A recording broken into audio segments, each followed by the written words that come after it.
So today I'm going to do something a little bit different. I'm going to show you how to make a fairy garden. All you need to do is choose a spot in the garden which is sort of partial shade where you'd like to plant some plants, or you can choose a container like I've done here. This is a really nice project to do with the kids over the summer holidays. So I've chosen a low bowl ceramic pot, which I just like the look of.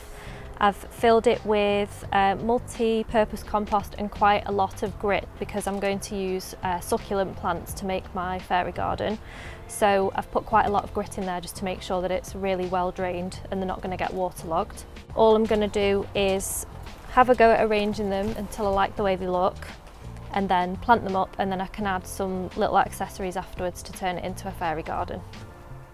I think I like where everything's sitting, but I'll check again once I've planted everything up. And then I'm basically trying to make sure that I've left gaps for where I want to put all the little fairy items. I'm just going to add some larger grit onto the top of this to help with drainage and keep the leaves dry.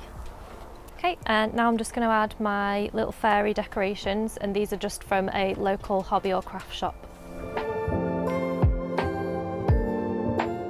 So I'm just going to put this somewhere partially shady now, give it a water, and then that's it.